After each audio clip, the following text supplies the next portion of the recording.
Mi propio hijo me golpeó en plena boda de mi nieta porque me negué a firmarle documentos que me despojarían de mi empresa de $900,000.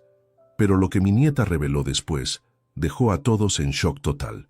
Si no te suscribes ahora, te vas a arrepentir de perderte el final de esta historia. Nunca pensé que la traición más brutal de mi vida llegaría envuelta en el dulce perfume de las rosas de la boda de mi nieta Isabela. A mis 68 años, creía haber visto todo lo que la vida podía ofrecerme. Construí un imperio desde la nada, enterré a mi esposa después de 40 años de matrimonio y dediqué cada fibra de mi ser a asegurar el futuro de mi familia. Pero esa tarde de sábado, mientras buscaba un lugar tranquilo para escapar del bullicio de la celebración, descubrí que mi propia sangre había estado tramando mi destrucción durante meses. Había entrado al estudio de la casa de campo donde se celebraba la boda, buscando un momento de paz. Las risas y la música se filtraban débilmente a través de las gruesas paredes de roble cuando escuché voces familiares provenientes del jardín justo al otro lado de la ventana entreabierta. Era mi hijo Ricardo, de 45 años, hablando con alguien por teléfono. Su voz tenía esa tonalidad fría y calculadora que solo usaba cuando discutía negocios importantes. «No, escúchame bien», decía con una urgencia que me heló la sangre. «El viejo está cada vez más terco. Ayer mismo me gritó cuando le sugerí que me diera poder notarial para ayudarlo con los papeleos. Dice que todavía está perfectamente capaz de manejar sus asuntos. Necesitamos acelerar el proceso». Me quedé paralizado. ¿El viejo? ¿Así se refería a mí cuando creía que nadie lo escuchaba? «Ya conseguimos las evaluaciones médicas que necesitamos», continuó. «El doctor Hernández cooperó perfectamente después de que le expliqué la situación. Firmó los reportes sobre su deterioro cognitivo gradual sin siquiera examinarlo. Costó $50,000, pero valió cada centavo. Sentí como si me hubieran clavado un puñal en el pecho». El doctor Hernández había sido médico de la familia durante 15 años. Lo había ayudado a establecer su clínica privada con un préstamo personal cuando los bancos le negaron el financiamiento. Y ahora había falsificado reportes médicos sobre mi salud mental a cambio de dinero. «Isabela está cumpliendo su parte perfectamente», siguió Ricardo. «Ha estado documentando cada vez que papá se olvida de algo o actúa confundido. Por supuesto, ella misma lo está confundiendo a propósito, cambiando citas de lugar, escondiendo documentos, ese tipo de cosas. Es muy inteligente, mi hija». El mundo se tambaló bajo mis pies. Isabela, mi nieta querida, la luz de mis ojos. La niña a quien había criado prácticamente solo después de que su madre muriera cuando ella tenía 8 años. La niña que me decía «abuelo» con tanto amor, que me abrazaba y me juraba que siempre cuidaría de mí. Ella estaba saboteando mi vida diaria para crear evidencia falsa de mi incapacidad mental. «El plan es simple», continuó Ricardo, con una frialdad que me erizó la piel. «Una vez que tengamos la declaración de incapacidad, podemos transferir todo a mi nombre temporalmente para proteger los activos.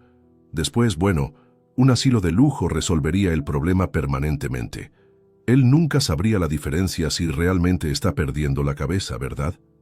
Mis piernas casi cedieron. Un asilo.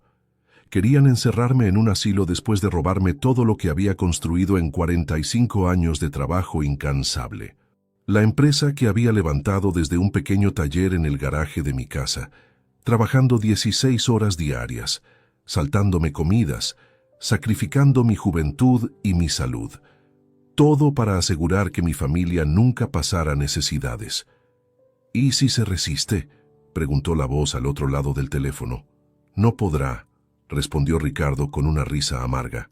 «Legalmente, una vez que tengamos la declaración de incapacidad, él no tiene voz ni voto. Y emocionalmente, bueno, el viejo nos ama demasiado como para luchar contra nosotros de verdad. Siempre ha sido su debilidad. Nos ama más de lo que se ama a sí mismo». En ese momento, algo se rompió dentro de mí, pero no fue mi corazón. Fue algo mucho más peligroso. Fue mi capacidad de seguir siendo el patriarca amoroso y confiado que había sido toda mi vida. En su lugar, nació algo frío, calculador, implacable. Me di cuenta de que habían cometido un error fatal. Habían subestimado completamente con quién estaban jugando. Durante los siguientes minutos, escuché mientras Ricardo detallaba cómo habían estado manipulando mi entorno durante meses. Cómo Isabela había estado reportando incidentes inventados a los abogados. Cómo habían contactado a varios geriátricos de lujo para cuando llegara el momento. Cómo ya habían comenzado a transferir fondos menores para aprobar el proceso sin que yo lo notara. Cuando finalmente colgó el teléfono, me quedé inmóvil durante varios minutos, procesando la magnitud de la traición. No era solo el dinero, era el amor, era la confianza, era la vida entera que había dedicado a estas personas que ahora planeaban mi destrucción con la misma frialdad con que se planifica una inversión empresarial. Pero mientras salía silenciosamente del estudio, una sonrisa fría comenzó a formarse en mis labios. Habían olvidado algo crucial. Yo no había construido un imperio de $900,000 siendo ingenuo o sentimental. Había sobrevivido a recesiones, competidores despiadados, socios traicioneros y crisis que habrían destruido a hombres más débiles. Y si creían que podían superarme estratégicamente, estaban a punto de recibir la lección más brutal de sus vidas. La guerra había comenzado, y ellos ni siquiera sabían que ya habían perdido. La siguiente semana después de la boda fue una danza macabra de fingimiento. Durante el día, representaba el papel del abuelo amoroso y confiado que ellos esperaban ver. Durante las noches, me convertía en un detective implacable, documentando cada movimiento de mis propios familiares. Había comenzado mi imperio en 1979, con apenas $2,000 prestados y un sueño que parecía imposible. Recordaba vívidamente esas primeras semanas, trabajando en el diminuto garaje de la casa que compartía con mi joven esposa Carmen. Mis manos sangraban por el trabajo con metal, mis ojos ardían por las largas horas bajo luces deficientes, y mi estómago rugía porque a menudo elegía comprar materiales en lugar de comida. Carmen estaba embarazada de Ricardo entonces. Cada clavo que martillaba, cada soldadura que hacía, cada centavo que ahorraba, todo era por él, por el futuro que quería darle. Trabajaba desde las 5 de la mañana hasta las 11 de la noche, 7 días a la semana, porque creía que el sacrificio de hoy sería la abundancia de mañana para mi familia. Pero ahora, mientras revisaba discretamente los estados de cuenta bancarios en mi computadora, descubrí que Ricardo había estado haciendo retiros menores durante los últimos 8 meses, cantidades que individualmente no alarmarían a nadie. $3,500 aquí, $2,800 allá, $4,200 la semana pasada. Pero sumaban más de $47,000 que habían desaparecido de cuentas auxiliares de la empresa. El muy astuto había estado probando el sistema, tal como había mencionado en esa conversación telefónica. Estaba perfeccionando su método de robo para cuando tuviera control total. Durante esos primeros años de construcción del negocio, había rechazado ofertas tentadoras de socios que querían comprar participaciones. Mantén el control familiar, me había aconsejado mi difunta Carmen. Así siempre sabrás que tu hijo tendrá algo seguro. Cuánta ironía ahora. Esa misma decisión de mantener todo en familia había creado la oportunidad perfecta para que me despojaran de todo. El martes siguiente, Isabela vino a visitarme con su sonrisa radiante de siempre. Me abrazó con esa calidez que siempre había derretido mi corazón de abuelo, y durante un momento quise creer que todo había sido un malentendido terrible. «Abuelo, ¿trajiste los documentos del seguro que te pedí?», preguntó con esa voz dulce que conocía desde que era pequeña. «¿Cuáles documentos, mi amor?», respondí, fingiendo confusión mientras la observaba cuidadosamente. Sus ojos se iluminaron con una chispa que no había notado antes.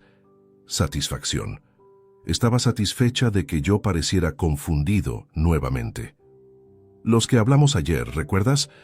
Dijiste que los traerías para revisar las beneficiarias». Su voz mantenía esa dulzura, pero ahora podía detectar la manipulación debajo. Por supuesto, nunca habíamos hablado de ningún documento del seguro, pero ella estaba creando otra evidencia de mi supuesto deterioro mental para agregar a su archivo de incidentes inventados. Ah, sí, claro, mentí fingiendo recordar súbitamente. Los dejé en la oficina, los traeré mañana. No te preocupes, abuelo, dijo con una sonrisa que ahora reconocía como completamente falsa. A todos nos pasa que se nos olvidan las cosas a veces. Después de que se fue, me senté en mi estudio, rodeado por las fotografías de décadas de logros familiares. Isabella graduándose de la universidad que yo había pagado completamente. Ricardo recibiendo las llaves de su primera casa que yo había financiado como regalo de bodas. Vacaciones familiares en Europa, automóviles nuevos, tratamientos médicos costosos cuando Carmen enfermó. Todo pagado con el sudor de mis décadas de trabajo. Había sacrificado mi juventud, mi salud, mis propios sueños, todo por ellos. Había trabajado durante las Navidades para que ellos pudieran tener regalos abundantes. Había cancelado mis pocas aficiones para reinvertir cada peso en el crecimiento de la empresa, que algún día sería su herencia. Y ahora descubría que mientras yo recordaba esos sacrificios con orgullo paternal, ellos los veían simplemente como su derecho natural. Peor aún, estaban impacientes por reclamar todo sin esperar a que yo muriera naturalmente. Esa noche, instalé discretamente cámaras de seguridad adicionales en mi casa y oficina. Si iban a documentar mi supuesto deterioro, yo documentaría su traición real. Contraté también a un investigador privado con referencias impecables. Si ellos tenían abogados trabajando en mi contra, yo tendría profesionales trabajando para proteger lo que había construido. El miércoles, mientras organizaba mis archivos financieros, encontré algo que me congeló la sangre. Una serie de consultas recientes a mi contador sobre planificación sucesoria de emergencia y transferencias por incapacidad. Consultas que yo nunca había autorizado, pero que habían sido hechas por Ricardo usando su poder limitado como vicepresidente de la empresa.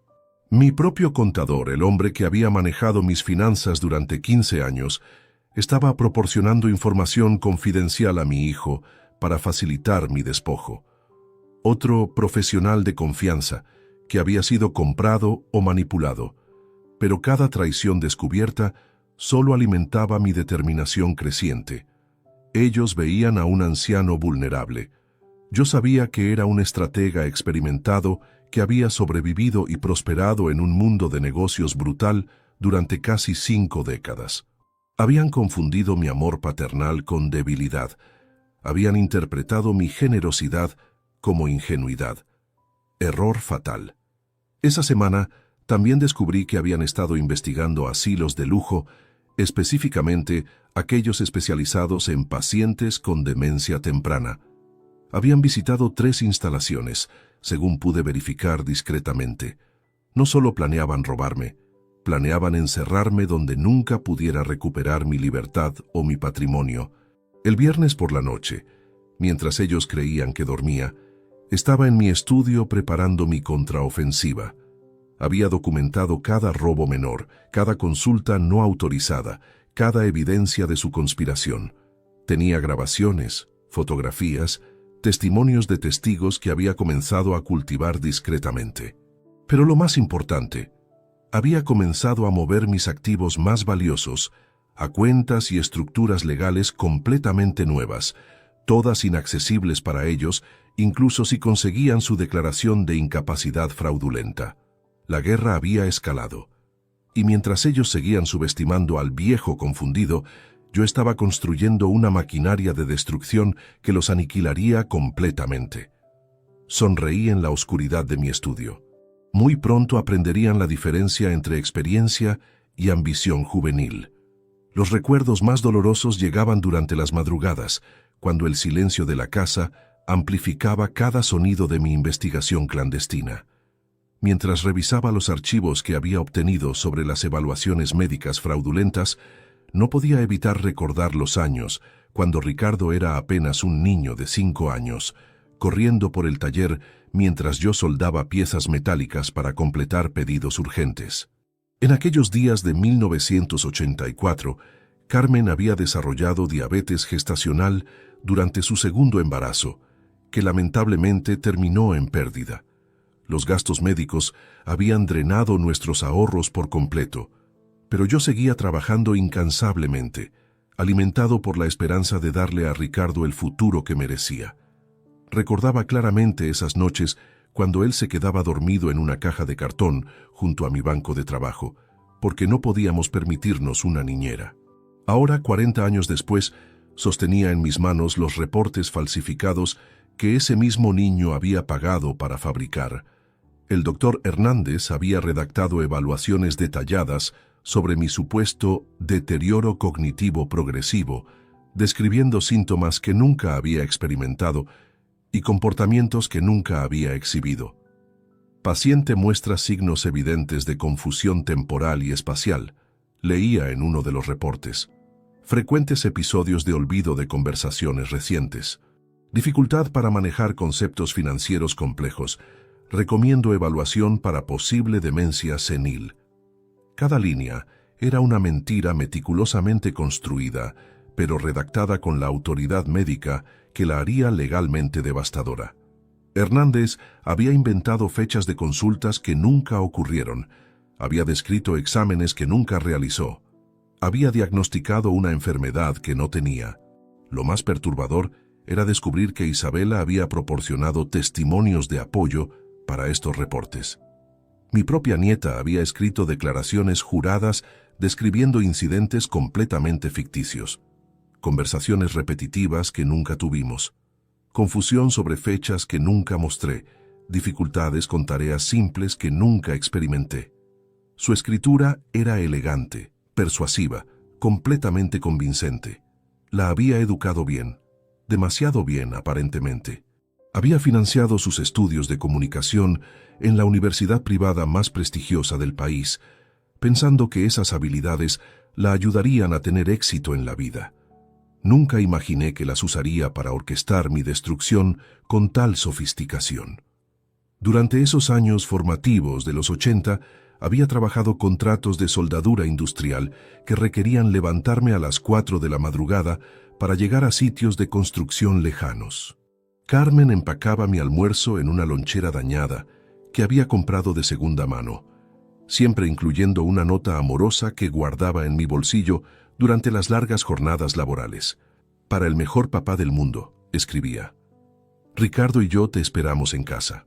Esas notas me daban fuerzas para soportar el calor agobiante del verano trabajando con metal caliente o el frío penetrante del invierno en sitios de construcción sin calefacción.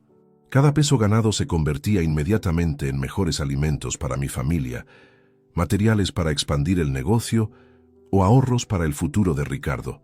Había sacrificado mi cuerpo literalmente por ellos. Las cicatrices en mis brazos por quemaduras de soldadura, las contracturas en mi espalda por cargar materiales pesados, la pérdida parcial de audición por años de ruido industrial, todo era el precio que pagué gustosamente por su bienestar. Y ahora, mientras examinaba las facturas médicas falsificadas, veía que Ricardo había pagado $75,000 por esta farsa médica. Dinero que había robado gradualmente de las cuentas de la empresa que yo había construido con esas mismas manos cicatrizadas que ahora temblaban de indignación. El martes siguiente, decidí probar qué tan lejos estaban dispuestos a llegar con su charada. Durante el desayuno familiar semanal, tradición que había mantenido religiosamente durante décadas, mencioné casualmente que había estado considerando reorganizar mis testamentos. La reacción fue instantánea y reveladora. Ricardo casi se atragantó con su café, mientras Isabela se puso visiblemente tensa. Sus miradas se cruzaron con una comunicación silenciosa que confirmó mis peores sospechas. ¿Por qué querrías cambiar algo, papá?, preguntó Ricardo, tratando de sonar casual, pero fallando miserablemente. Todo está perfectamente organizado como está. Bueno, respondí, observando sus expresiones cuidadosamente. He estado pensando en algunas donaciones caritativas. Tal vez destinar parte de la empresa a fundaciones educativas. Isabela prácticamente palideció. Pero abuelo, ¿no crees que deberías consultarlo con la familia primero? Es decir, Estas son decisiones muy importantes para tomarlas solo. Ahí estaba. La sugerencia sutil de que yo ya no era competente para tomar decisiones importantes sobre mi propio patrimonio. Era exactamente lo que esperaba escuchar, pero dolía de maneras que no había anticipado. Tienes razón, querida, dije con una sonrisa que ellos interpretaron como concordancia senil. Quizás debería pensarlo más, pero en realidad mi mente estaba funcionando con una claridad cristalina, calculando cada movimiento de mi contraofensiva. Esa misma tarde, transferí discretamente $200,000 a una cuenta fiduciaria completamente nueva, establecida bajo estructuras legales que los harían inaccesibles incluso con una orden judicial basada en incapacidad mental. También había comenzado a grabar todas nuestras conversaciones familiares. Cada manipulación sutil, cada intento de sembrar dudas sobre mi competencia mental, cada mentira diseñada para apoyar su narrativa fraudulenta, todo quedaba documentado con calidad profesional. El viernes, mientras revisaba las grabaciones de la semana, encontré algo particularmente revelador. En una conversación telefónica que Isabela había tenido mientras creía que yo estaba durmiendo la siesta, había discutido con alguien los próximos pasos una vez que tuvieran control legal. Una vez que esté internado podemos vender la casa inmediatamente. Había dicho con una frialdad que me heló la sangre. El mercado inmobiliario está en su punto más alto en años. Deberíamos obtener al menos $850,000 por la propiedad. Mi casa, la casa donde había criado a Ricardo, donde Carmen había muerto en mis brazos, donde cada habitación contenía recuerdos de una vida dedicada a mi familia. Planeaban venderla antes de que mi cuerpo estuviera frío en el asilo. Pero cada revelación dolorosa solo fortalecía mi resolución. Habían subestimado fatalmente a quien estaban enfrentando. Creían que estaban manipulando a un anciano confundido y sentimental. En realidad, estaban despertando a un depredador empresarial que había sobrevivido décadas de competencia brutal, mediante la estrategia, la paciencia y la capacidad de ejecutar venganzas absolutamente devastadoras. Su error sería legendario. Las madrugadas de marzo me transportaban inevitablemente a 1987, cuando tenía apenas 32 años y la ambición corría por mis venas como electricidad pura. Trabajaba desde las 5 de la mañana hasta las 11 de la noche, alimentándome únicamente de café negro y la feroz determinación de construir algo grandioso para mi familia. En aquellos días brutales pero esperanzadores, mis manos eran mi único capital real.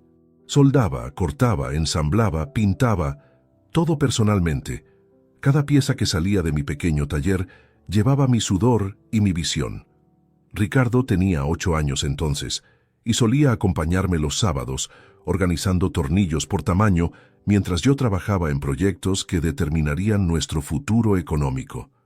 «Papá, ¿algún día yo podré hacer esto también?», me había preguntado una tarde, sosteniendo una pequeña herramienta con la reverencia de quien contempla algo mágico. «Hijo, algún día todo esto será tuyo», le había respondido cargándolo en mis hombros para mostrarle el taller desde arriba. «Pero tendrás que ganártelo con dedicación y honestidad». Ahora, 4 décadas después, esas palabras resonaban con una ironía devastadora mientras examinaba las grabaciones más recientes que había obtenido de sus conversaciones privadas. Mi investigador había instalado dispositivos de escucha en el automóvil de Ricardo y las revelaciones eran cada vez más incriminatorias. «El problema es que el viejo todavía parece demasiado alerta cuando hay testigos», había dicho Ricardo a su esposa durante su viaje matutino al trabajo. «Necesitamos provocar situaciones donde muestre más confusión públicamente». Su esposa, que siempre había sido cordial conmigo durante las reuniones familiares, respondió con una crueldad que me sorprendió. «¿Por qué no le cambias las fechas de las citas médicas? O mejor aún, programa 2 citas el mismo día y después actúa sorprendido cuando se confunda sobre cuál era la correcta». Estos eran mis familiares planeando sabotear mi vida cotidiana para fabricar evidencia de demencia. La mujer que había abrazado en su boda, a quien había regalado un collar de perlas de $15,000 como regalo de matrimonio, Estaba sugiriendo tácticas para destruir mi reputación mental. Durante esos años de construcción empresarial, había aprendido que el éxito requiere una memoria fotográfica para los detalles y una capacidad excepcional para detectar inconsistencias.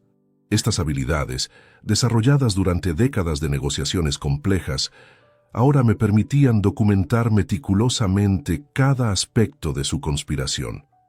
Había comenzado a llevar un registro horario de mis actividades diarias, fotografiando documentos importantes, grabando conversaciones telefónicas empresariales y manteniendo un diario detallado de mi estado mental y físico. Si querían jugar el juego de la competencia mental, tendría evidencia abrumadora de mi lucidez absoluta. El miércoles siguiente, Isabela llegó con una propuesta aparentemente inocente. «Abuelo, ¿te gustaría que te ayude a organizar tus medicamentos? He notado que a veces te confundes con las dosis». Por supuesto, nunca me había confundido con mis medicamentos. Tomaba únicamente 2 prescripciones menores para la presión arterial y había mantenido el mismo régimen durante años sin problemas. Pero ella estaba creando otra oportunidad para documentar mi supuesta incompetencia. «Eso sería muy útil, querida», respondí, fingiendo gratitud mientras activaba discretamente la grabadora en mi bolsillo. Durante la siguiente hora, la observé reorganizar deliberadamente mis medicamentos de manera confusa, cambiando etiquetas y mezclando frascos, todo mientras comentaba con preocupación fingida sobre mi olvido creciente de las instrucciones médicas. «Veo que has estado tomando estas pastillas en horarios inconsistentes», mentía descaradamente, aunque yo había mantenido un horario riguroso durante meses.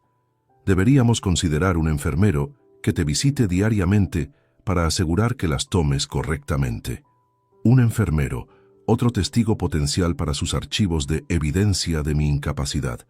Cada sugerencia aparentemente bondadosa era en realidad otro paso hacia mi encarcelamiento legal y físico. Esa noche, mientras transcribía las grabaciones del día, recordé vívidamente las lecciones que había aprendido durante la recesión de 1991, cuando competidores despiadados habían intentado apropiarse de mis contratos más lucrativos mediante tácticas sucias.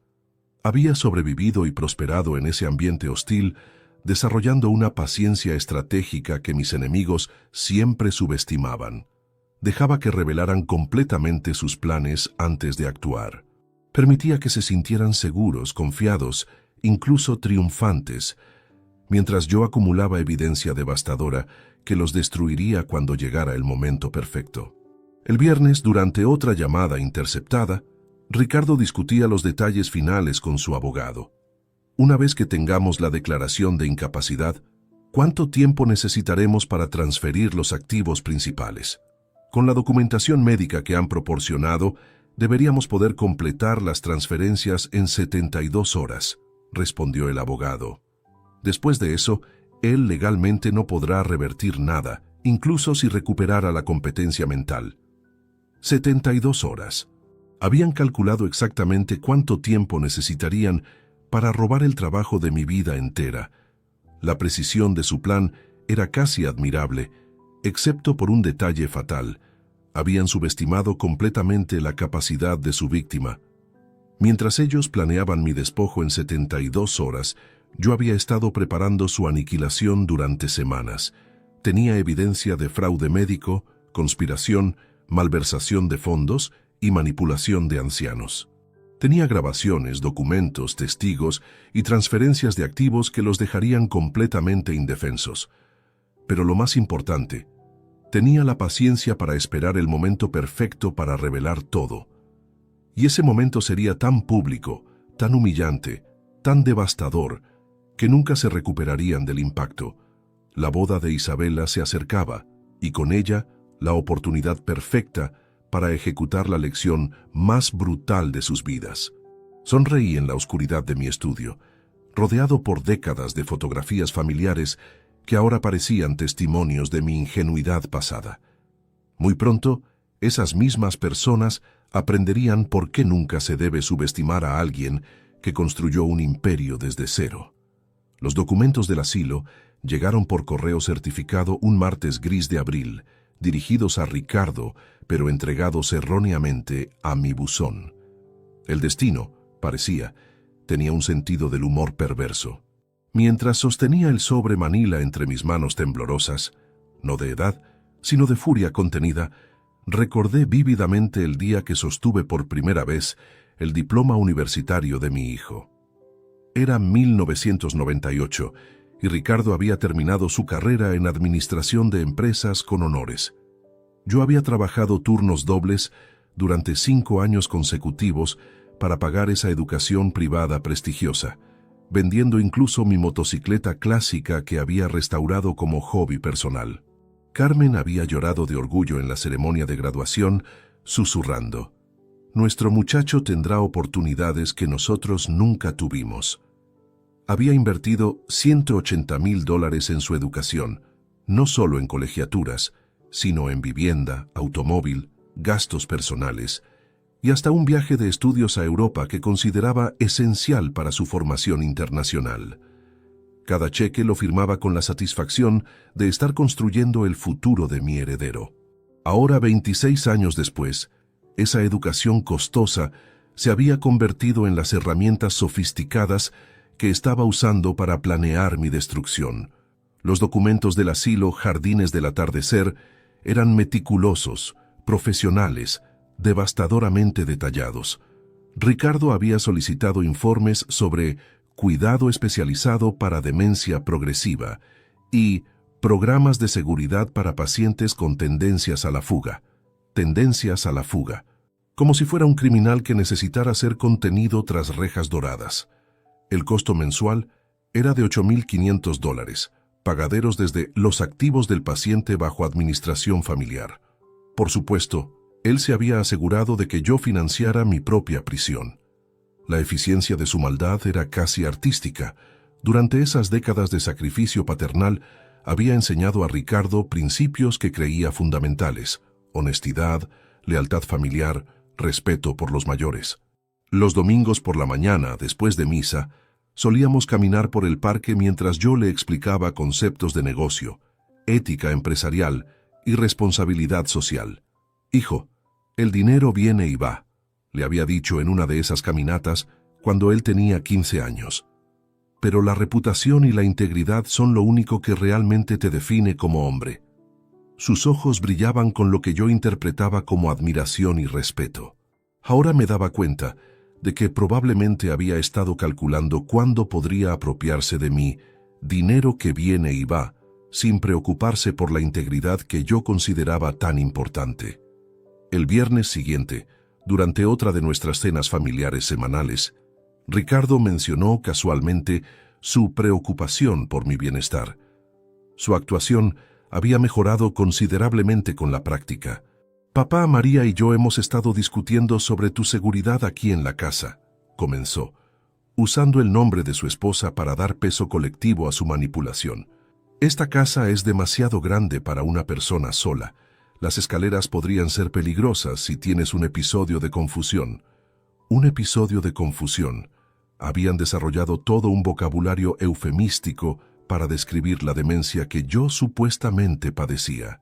Además, continuó Isabela, apoyando perfectamente la narrativa de su padre, hemos encontrado algunas opciones de vivienda asistida realmente hermosas. Lugares donde tendrías compañía constante y cuidado médico especializado. Vivienda asistida. Otro eufemismo elegante para prisión geriátrica. Podrías mantener tu independencia, mintió Ricardo descaradamente, pero con la tranquilidad de saber que hay profesionales disponibles las 24 horas. Les seguí el juego con una actuación digna de premios. Bueno, supongo que podría considerar visitar algunos lugares solo para ver las opciones. Sus rostros se iluminaron con una satisfacción apenas contenida. Habían interpretado mi cooperación fingida como evidencia de que mi resistencia se estaba debilitando. En realidad, acababa de darles la cuerda suficiente para ahorcarse públicamente. Esa noche, mientras revisaba las grabaciones del día, encontré algo que me llenó de una determinación helada. En una conversación telefónica después de la cena, Ricardo había celebrado con alguien lo que consideraba un progreso significativo. «El viejo está empezando a ceder», había dicho con una alegría que me revolvió el estómago. Creo que finalmente está aceptando que necesita ayuda especializada. Deberíamos poder moverlo dentro de 3 semanas. 3 semanas. Habían establecido una fecha límite para mi encarcelamiento. La precisión de su cronograma revelaba meses de planificación cuidadosa, no impulsos emocionales de preocupación familiar genuina. Durante los siguientes días, fingí considerar seriamente sus sugerencias, incluso pidiendo folletos de varios asilos que ellos habían preseleccionado. Cada folleto que revisaba en su presencia, cada pregunta que hacía sobre facilidades de cuidado, cada muestra de interés aparente, los llenaba de una confianza creciente que sería su perdición. Pero mientras ellos celebraban privadamente mi supuesta capitulación, yo estaba finalizando los aspectos más devastadores de mi contraofensiva. Había contratado a un bufete de abogados diferente, uno que se especializaba en casos de abuso de ancianos y fraude familiar, sin que ellos tuvieran la menor sospecha. También había comenzado a documentar meticulosamente mi capacidad mental y física mediante evaluaciones médicas independientes con especialistas que ellos no conocían.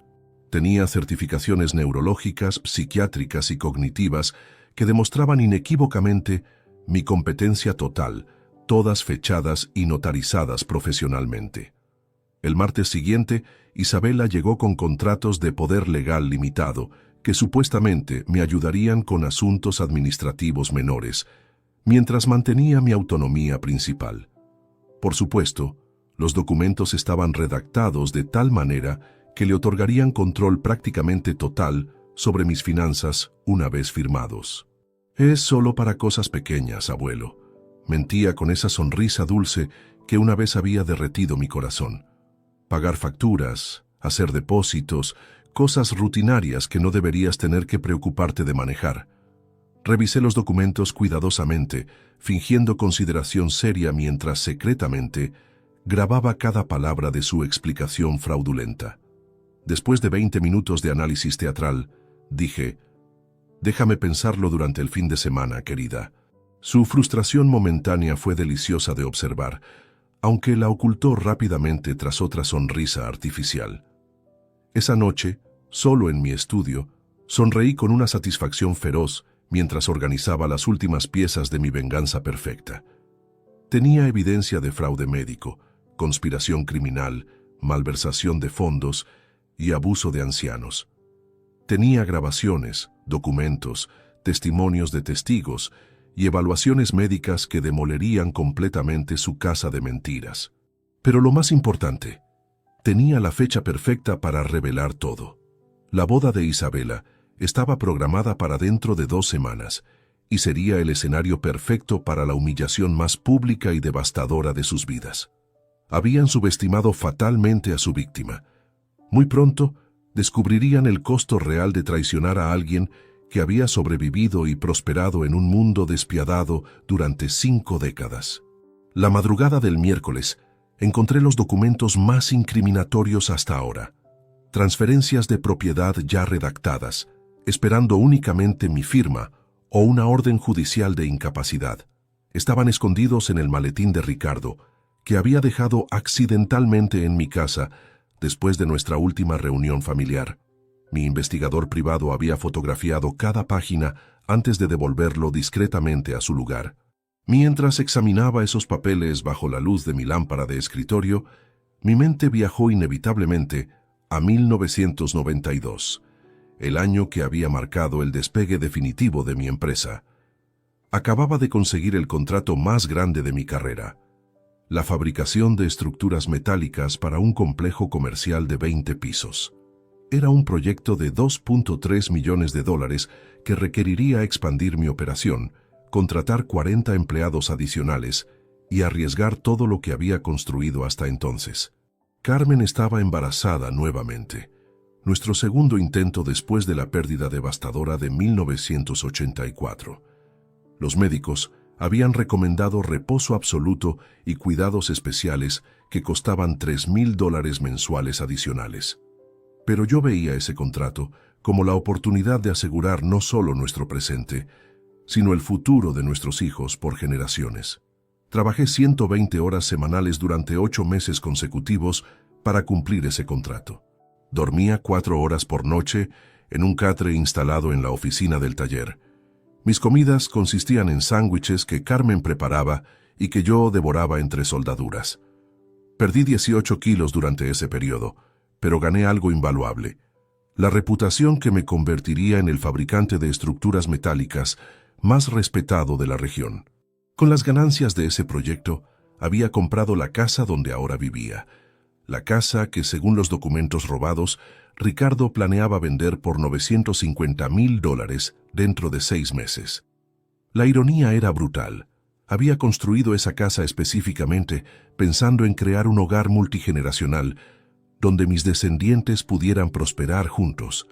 Había diseñado personalmente cada habitación, el estudio amplio, donde Ricardo podría manejar los aspectos administrativos del negocio familiar. La habitación principal en la planta baja para cuando Carmen y yo fuéramos mayores. Incluso una suite independiente para Isabela cuando decidiera mudarse con nosotros después de la universidad. Esta casa será el centro de nuestra dinastía familiar, le había dicho a Carmen mientras plantábamos el roble en el jardín frontal. Nuestros nietos jugarán bajo este árbol, y sus hijos también. Ahora ese mismo árbol, ya maduro y majestuoso, sería testigo de la subasta pública de la propiedad que había construido con tanto amor. Los documentos especificaban incluso los agentes inmobiliarios que ya habían contactado, las tasaciones preliminares que habían obtenido y los compradores potenciales que habían identificado.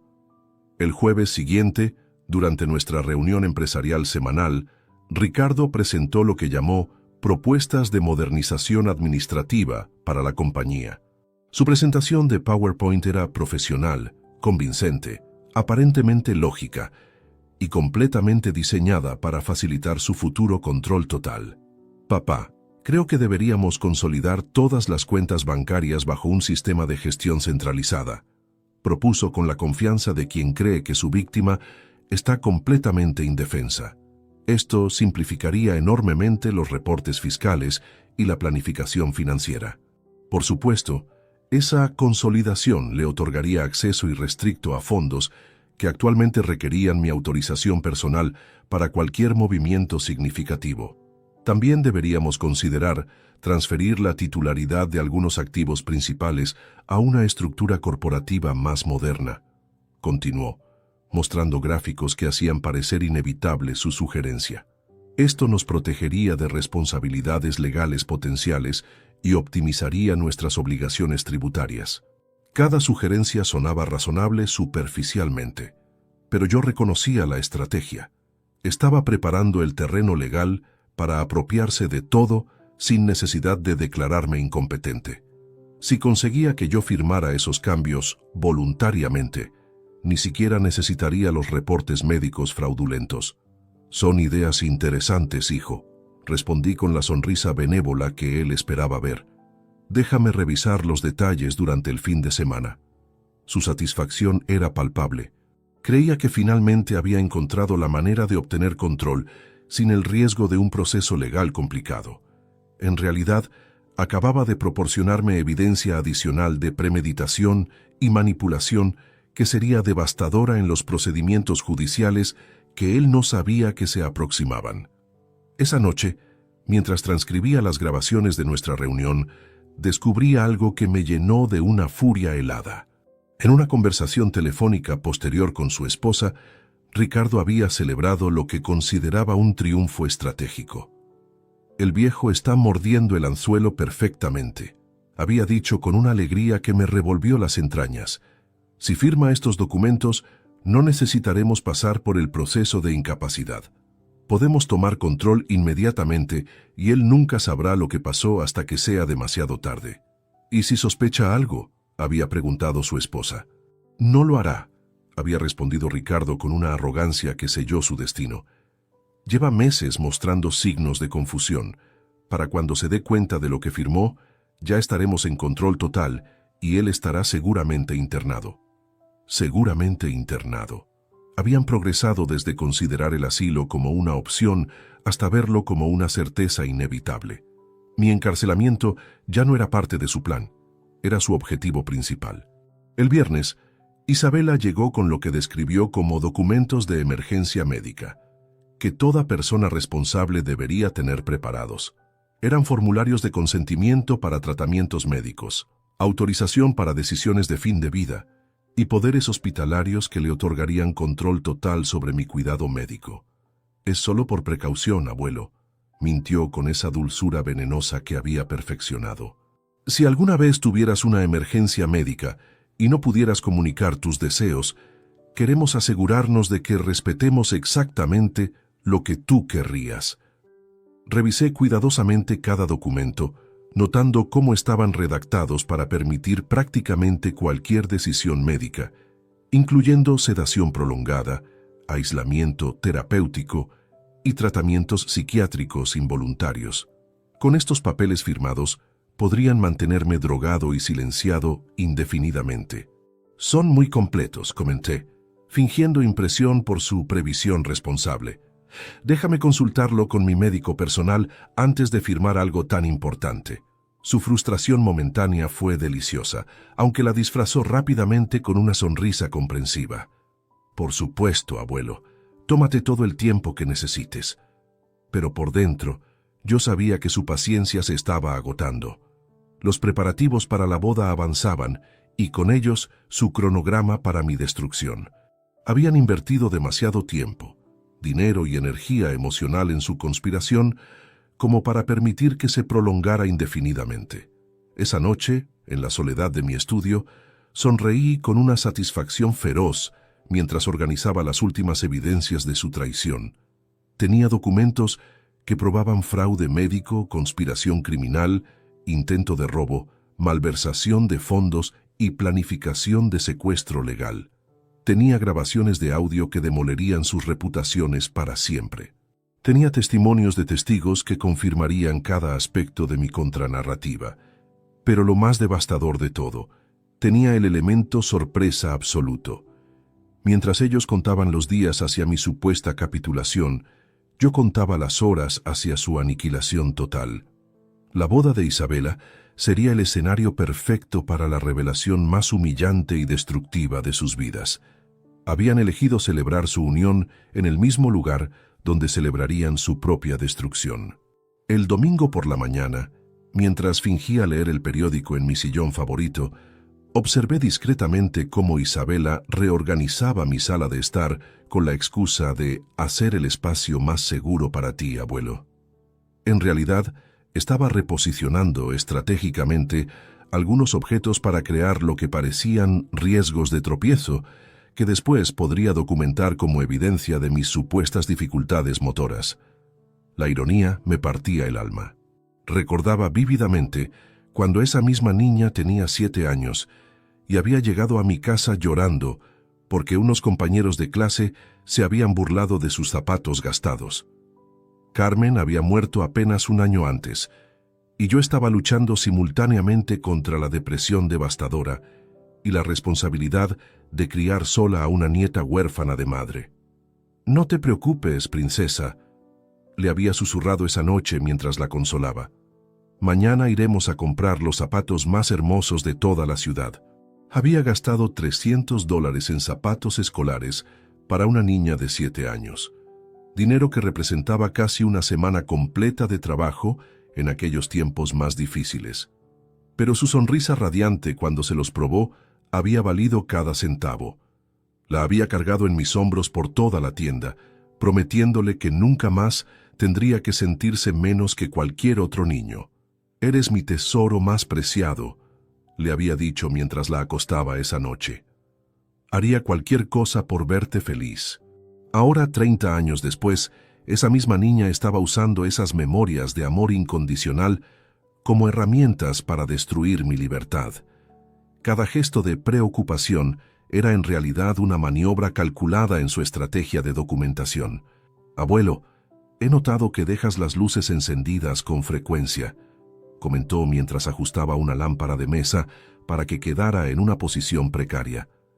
Ayer encontré 3 habitaciones iluminadas sin que estuvieras en ninguna de ellas. Por supuesto, era otra mentira fabricada. Yo había desarrollado hábitos meticulosos de conservación energética durante décadas, de construir un negocio desde cero. Jamás desperdiciaba electricidad. Pero ella estaba creando otra entrada en su archivo de comportamientos preocupantes del abuelo. También, continuó con esa voz dulcemente venenosa que había perfeccionado, creo que deberíamos instalar algunas cámaras de seguridad en las áreas principales de la casa. No para vigilarte, mintió descaradamente, sino para tu protección en caso de emergencias. Cámaras de seguridad. Querían monitorear cada uno de mis movimientos las 24 horas del día, presumiblemente para documentar episodios que podrían usar como evidencia legal. La sofisticación de su plan era casi admirable en su maldad pura.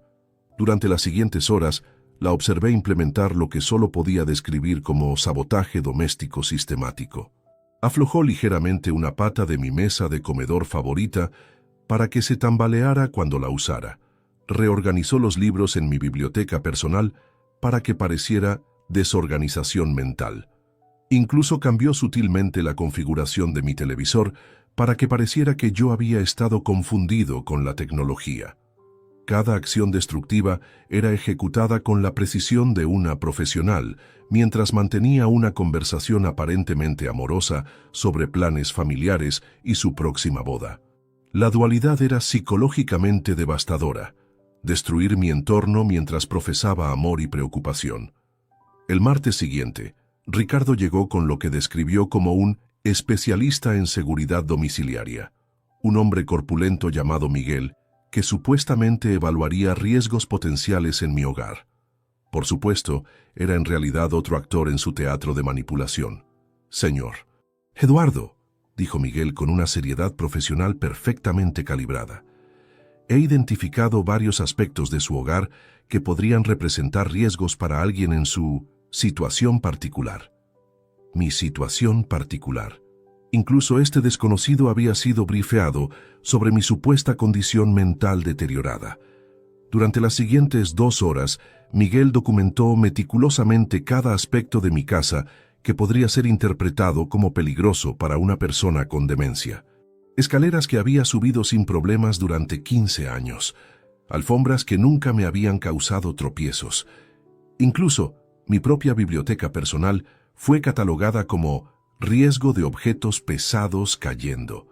Recomiendo encarecidamente la instalación de barras de seguridad, alfombras antideslizantes y supervisión regular, dictó para su reporte oficial.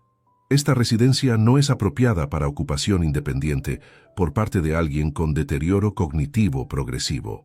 Era exactamente lo que Ricardo había ordenado.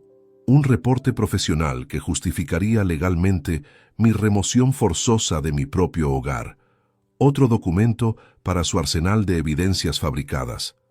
Esa noche, mientras revisaba las grabaciones secretas del día, encontré la conversación más reveladora hasta ahora. Después de que Miguel se fuera, Ricardo había llamado inmediatamente a su abogado para reportar los hallazgos preocupantes. Tenemos evidencia profesional de que la casa representa riesgos inaceptables, había dicho, con una satisfacción que me heló la sangre. Miguel documentó todo perfectamente. Ahora podemos argumentar legalmente que dejarlo vivir solo constituye negligencia familiar. Perfecto, había respondido el abogado. Con los reportes médicos, las evaluaciones de seguridad domiciliaria y los testimonios familiares, tendremos un caso de incapacidad virtualmente incontestable. Virtualmente incontestable. Habían construido una red legal tan sofisticada que creían haber eliminado cualquier posibilidad de que yo pudiera defender mi libertad o mi patrimonio. Su arrogancia sería su perdición absoluta. El miércoles, Isabela llegó con lo que describió como formas de mantener contacto regular. Un sistema de monitoreo médico que supuestamente me permitiría mantener independencia mientras proporcionaba tranquilidad familiar. Era un brazalete con GPS y sensores biométricos que transmitirían mi ubicación y signos vitales constantemente. Es la tecnología más avanzada disponible, abuelo, mintió con entusiasmo fingido. Si alguna vez tienes problemas de salud o te confundes sobre dónde estás, el sistema alertará automáticamente a los servicios de emergencia y a la familia. Un dispositivo de rastreo. Querían monitorear cada uno de mis movimientos como si fuera un criminal bajo arresto domiciliario. La humillación que habían planificado para mi vejez era sistemática y absoluta. Durante los días siguientes, fingí considerar seriamente todas sus sugerencias de seguridad, mientras secretamente documentaba cada aspecto de su operación de vigilancia. Tenía grabaciones de audio que demostraban la coordinación deliberada entre Ricardo, Isabela y sus colaboradores profesionales. Tenía fotografías de los sabotajes domésticos que Isabela había implementado. Tenía copias de todos los reportes falsificados que habían encargado, pero lo más devastador de todo, tenía evidencia clara de que habían convertido el amor genuino que sentían hacia mí en una herramienta para mi destrucción. Habían weaponizado décadas de confianza familiar para ejecutar el robo más sofisticado y cruel imaginable.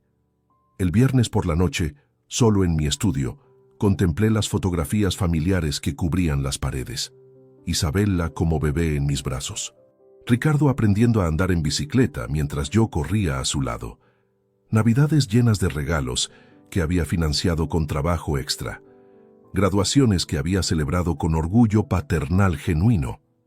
Cada imagen representaba años de amor incondicional que ellos habían decidido explotar para su beneficio material, pero también representaba algo más poderoso, la motivación absoluta para ejecutar una venganza que sería recordada por generaciones. La boda se aproximaba rápidamente, y con ella, el momento perfecto para revelar la verdad más devastadora que esta familia jamás había enfrentado. El lunes por la mañana, recibí una llamada que me congeló la sangre. Era del banco, informándome sobre una irregularidad en mi cuenta de ahorros personal, la misma cuenta donde guardaba los fondos que había destinado como regalo de bodas para Isabela. Alguien había intentado transferir $50,000 usando una autorización que llevaba mi firma falsificada. Mientras conducía hacia el banco para investigar personalmente, mi mente se transportó inevitablemente a 2015, cuando Isabela había llegado a mi oficina con lágrimas genuinas rodando por sus mejillas. Tenía 22 años y acababa de recibir la notificación de que había sido aceptada en el programa de maestría en Marketing Internacional de la Universidad de Barcelona, un sueño que había perseguido durante años. Abuelo, es la oportunidad de mi vida. Había sollozado en mis brazos. Pero cuesta $85,000 entre colegiatura, vivienda y gastos de manutención.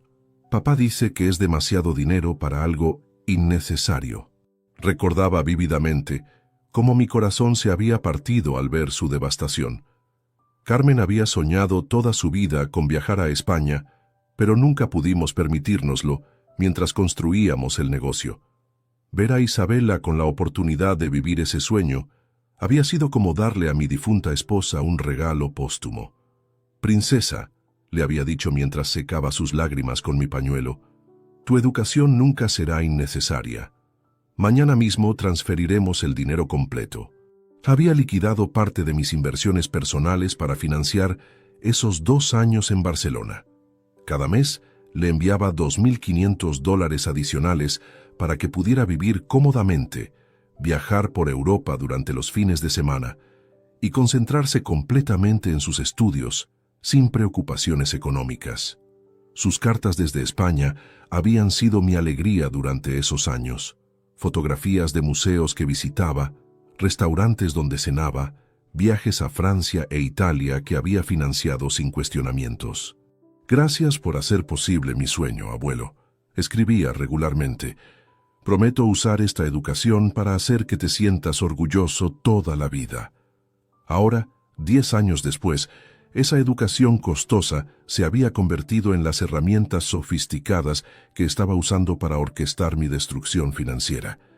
Los conocimientos de marketing internacional que había financiado se habían transformado en estrategias de manipulación psicológica dirigidas contra mí.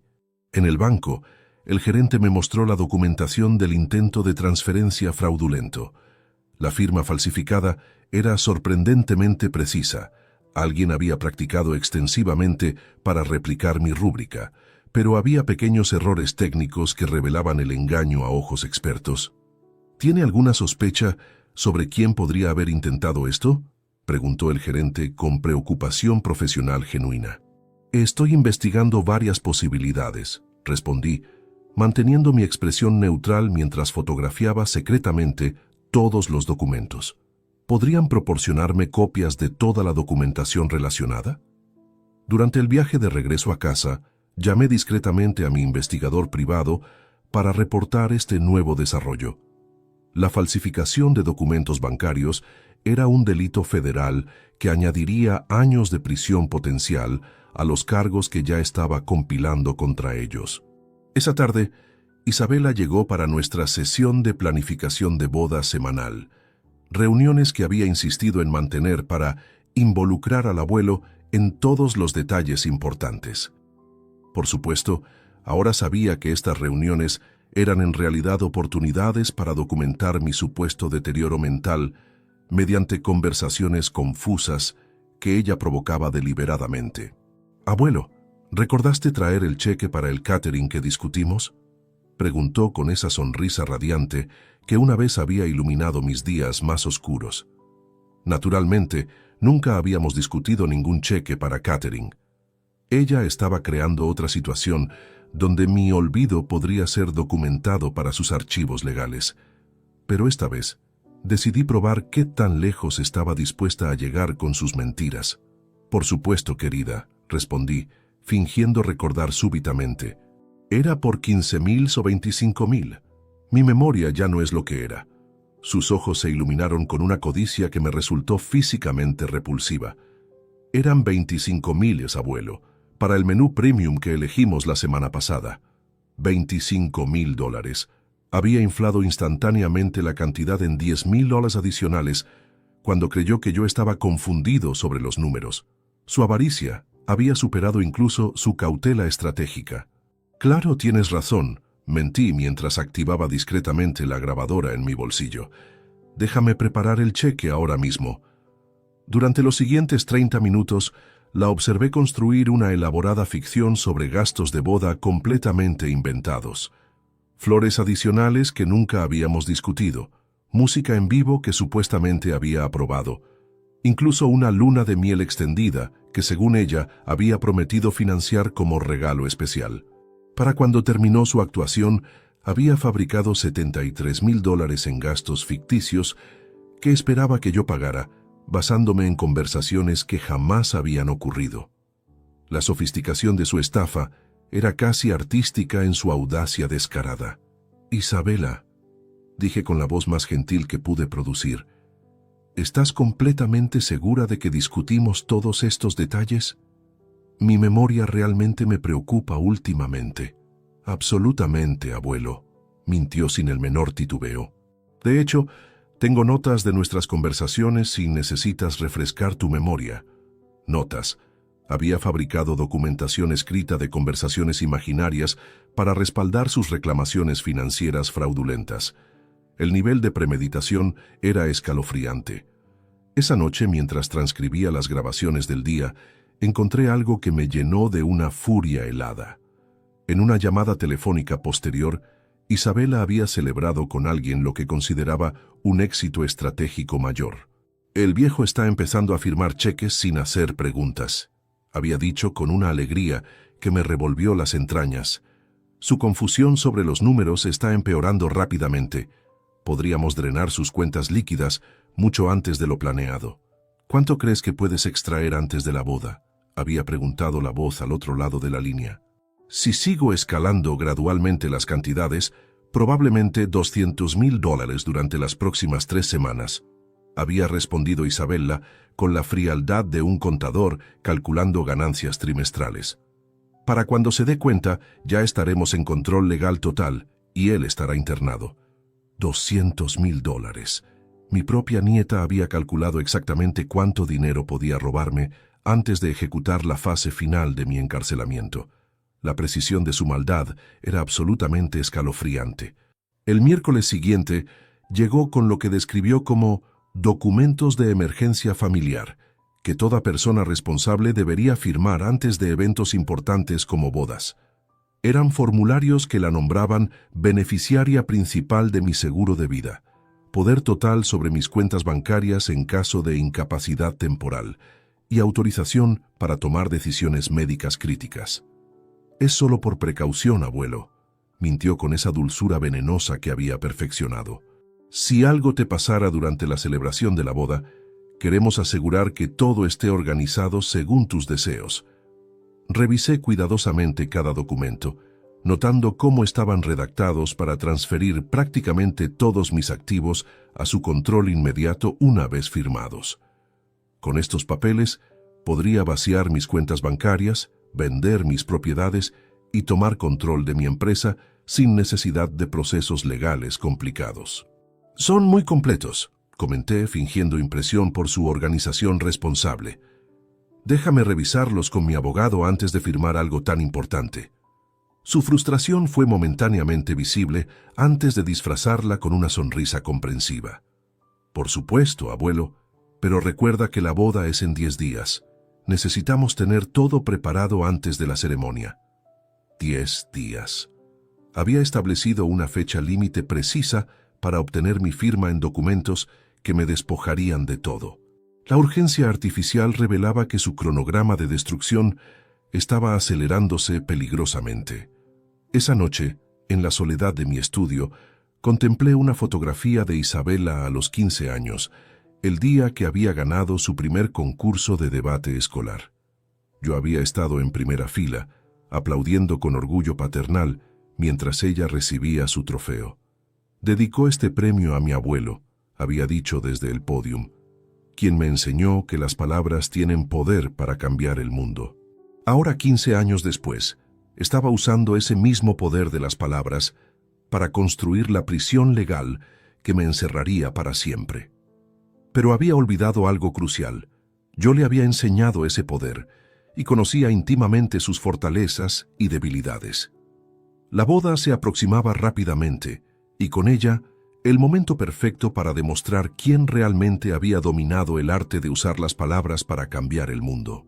El jueves por la mañana, mientras revisaba los últimos movimientos bancarios sospechosos, recibí una revelación que cambiaría completamente mi estrategia de contraataque. Mi contador personal, el mismo que había estado filtrando información confidencial a Ricardo, había cometido un error fatal. Había enviado por error a mi dirección un reporte destinado a mi hijo, detallando el plan completo para liquidar sistemáticamente todos mis activos. Mientras leía ese documento de 20 páginas, mi memoria se transportó inevitablemente a 1995, el año que había marcado la consolidación definitiva de mi imperio empresarial.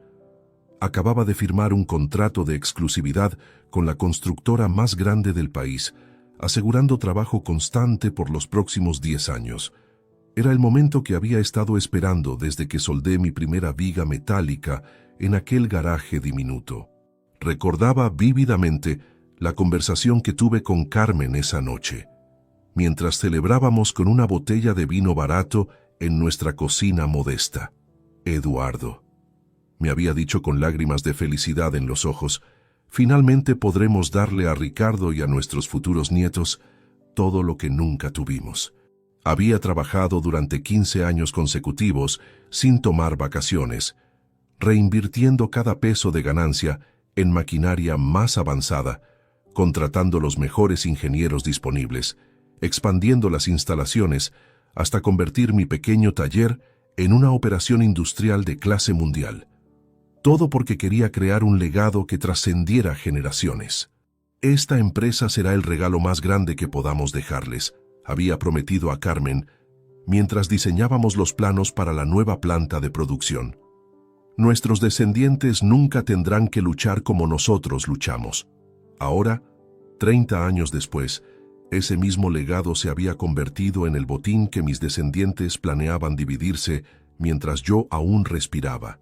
El reporte del contador detallaba meticulosamente cómo liquidar la empresa por partes, vender la maquinaria especializada, transferir los contratos a competidores, despedir a los empleados que había tratado como familia durante décadas. Lo más doloroso era descubrir que ya habían identificado compradores potenciales para cada división de la empresa. Ricardo había estado manteniendo conversaciones secretas con 3 compañías rivales, subastando efectivamente los diferentes aspectos de mi vida laboral al mejor postor. La división de estructuras residenciales puede venderse a Construcciones Herrera por $340,000, leía en el reporte. La maquinaria industrial tiene un valor de liquidación estimado de $180,000. Los contratos actuales pueden transferirse mediante acuerdos de no competencia por aproximadamente $150,000 adicionales. Habían reducido 40 años de mi vida a líneas numéricas en una hoja de cálculo. Cada máquina que había comprado con sacrificio personal, cada contrato que había negociado con orgullo profesional, cada innovación que había desarrollado mediante años de experimentación, todo se había convertido en commodities para su enriquecimiento rápido. Esa tarde, fingí una llamada confusa a mi banco, preguntando sobre transacciones que supuestamente no recordaba haber autorizado. Por supuesto, era una actuación diseñada para que Ricardo, quien estaba visitándome casualmente, pudiera escuchar y documentar otro episodio de mi aparente deterioro mental. «Señor García, soy Eduardo Mendoza», dije con voz ligeramente temblorosa.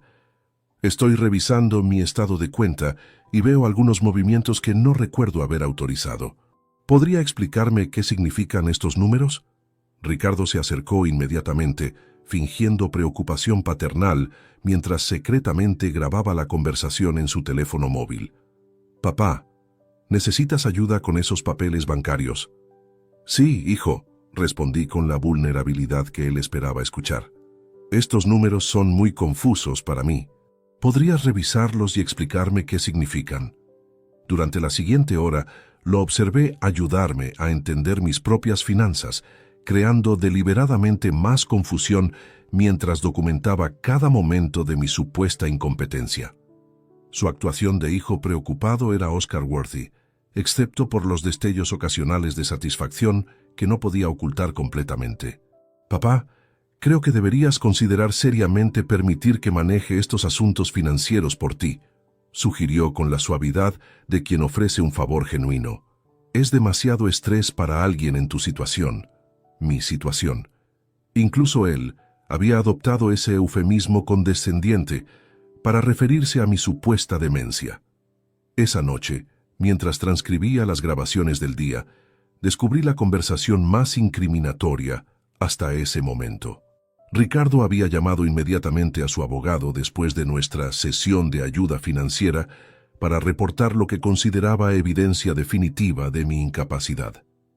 Grabé todo perfectamente, había dicho con una excitación que me produjo náuseas.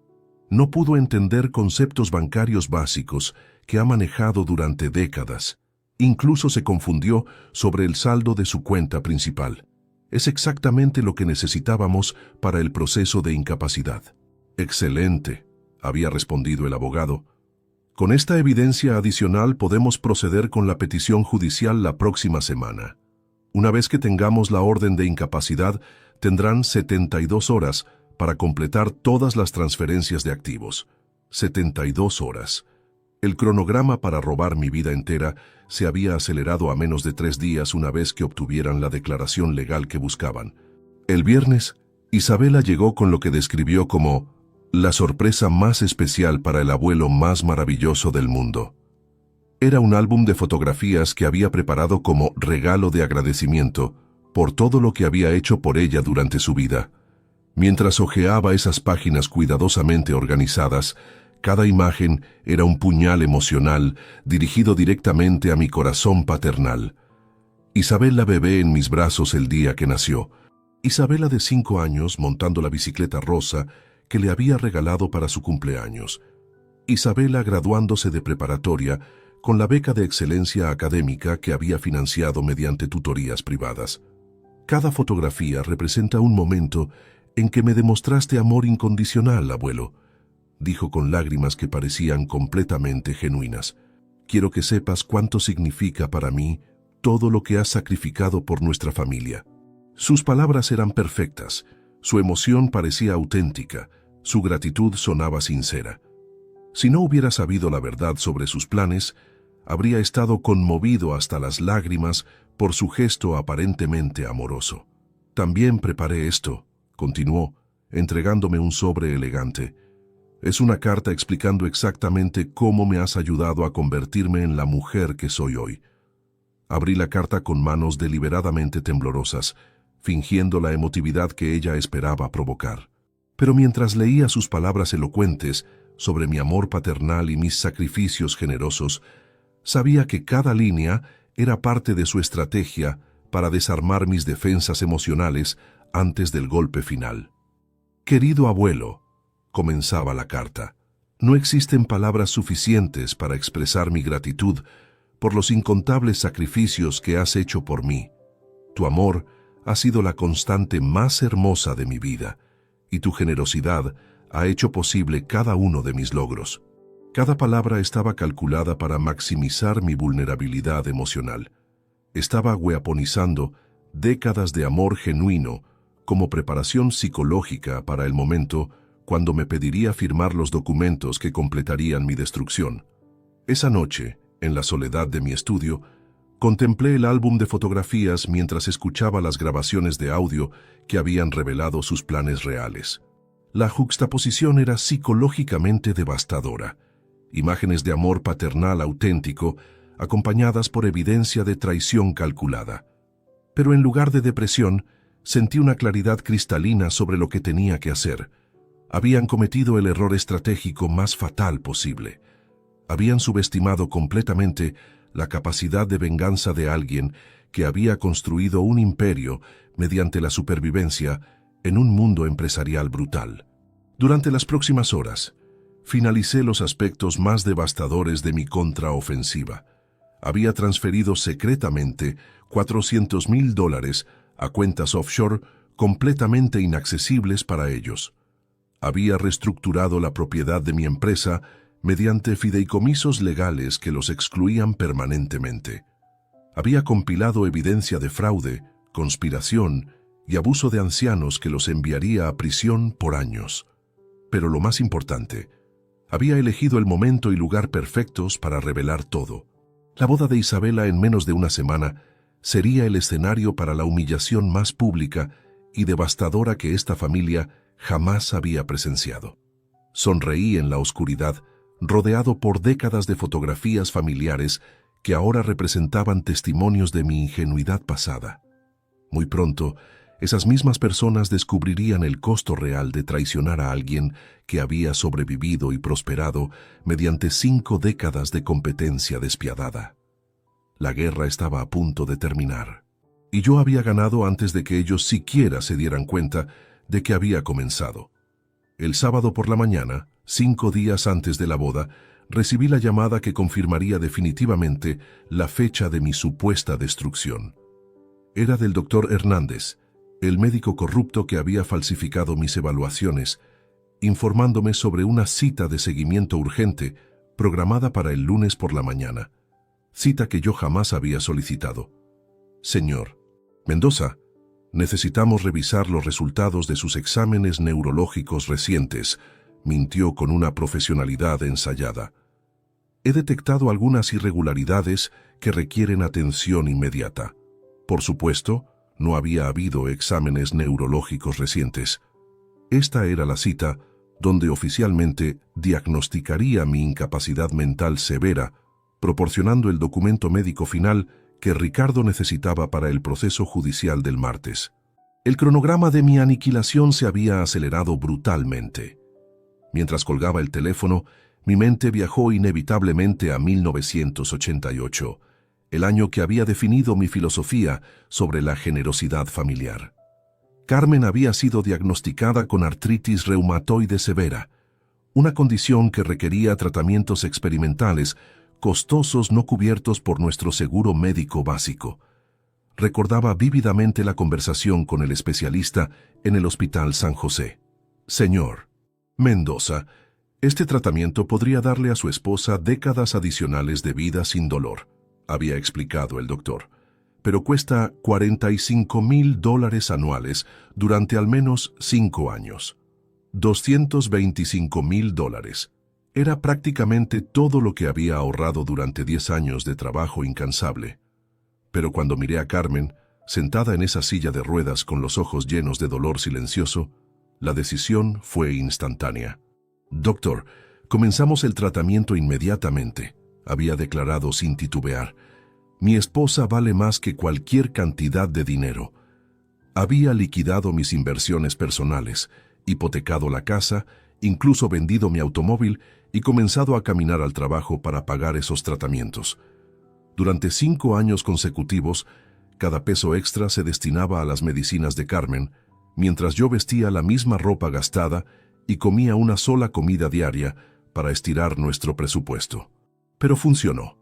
Carmen vivió 15 años adicionales prácticamente sin dolor, años durante los cuales pudo ver crecer a Isabela, celebrar nuestro aniversario número 30 y acompañarme en la expansión del negocio hasta convertirlo en el imperio que ahora planeaban robarme. Eduardo, me había susurrado en su lecho de muerte en 2003, promete que siempre cuidarás de nuestra familia como me cuidaste a mí. Había cumplido esa promesa con una dedicación que ahora reconocía como fanatismo autodestructivo. Después de la muerte de Carmen, Isabela se había convertido en mi razón de vivir. Cada capricho que expresaba, cada sueño que mencionaba, cada oportunidad que se presentaba, yo la financiaba inmediatamente sin cuestionamientos.